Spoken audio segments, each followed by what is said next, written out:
Mantan Hakim Agung pertanyakan penyidikan upaya Firdy Sambo suap LPSK. Kok berhenti? Namun sebelum kita lanjut, mohon luangkan jari Anda untuk menekan tombol like, komen, dan subscribe agar kami makin bersemangat menyajikan berita-berita menarik setiap harinya. Bareskrim Polri telah menetapkan Firdy Sambo sebagai tersangka kasus dugaan menghalangi penyidikan pembunuhan berencana Brigadir J. Mantan Hakim Agung Gayus Lumbun menilai, selain pembunuhan berencana dan pelanggaran Undang-Undang Informasi dan Transaksi Elektronik karena merusak barang bukti, Firdy Sambo juga bisa dijerat UU Tindak Pidana Korupsi.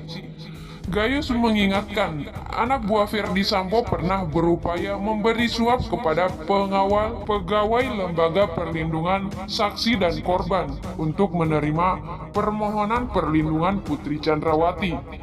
Meski amplop yang diduga berisi uang itu tidak diterima staf LPSK, namun syarat ancaman hukuman sudah timbul seperti tertuang pada pasal 53 Kitab Undang-Undang Hukum Pidana tentang niat melakukan tindakan pidana. Dugaan suap dengan memberikan amplop itu juga dibenarkan oleh Wakil Ketua LPSK Edwin Partogi. Menurut Gayus, sejauh ini belum ada keterangan dari kepolisian terkait dugaan penyuapan tersebut. Ia meminta penyidik bisa mengembangkan dugaan suap tersebut lantaran ancaman hukumannya cukup berat. Ini kok berhenti? Ini meski dikembangkan karena ancaman hukumannya cukup berat juga ini. Usaha penyuapan karena yang bersangkutan memberi petugas negara, ujar Gayus di program Kampus Malam Kompas TV Selasa 13 September 2022. Gayus menambah bahwa amplop Firdy Sambo yang diduga berisi uang itu tidak diterima staf LPSK, namun syarat ancaman hukuman sudah timbul seperti tertuang pada pasal 53 KUHP. Pertama, Gayus menilai sudah ada nilai dari Sambo untuk memberi suap kepada penyelenggara negara.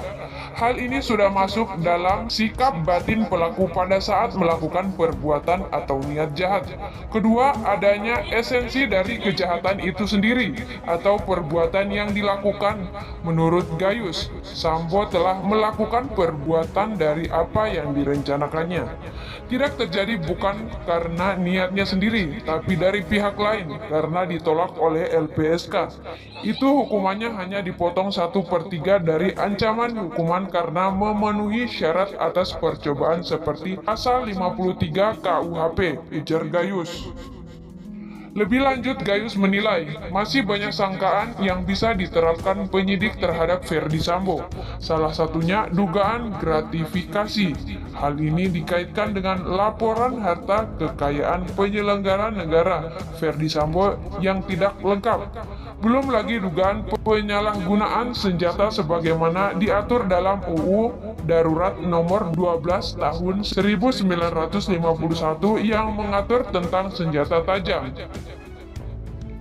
Menurut Gayus, hakim pastinya akan menilai kasus ini secara mendalam dan bisa saja Sambo dijatuhkan hukuman berat dengan merujuk dakwaan dan tuntutan jaksa penuntut umum. Namun, hukuman penjara paling tinggi yang diterima Sambo tidak lebih dari 20 tahun penjara meski dijerat perkara yang berbeda.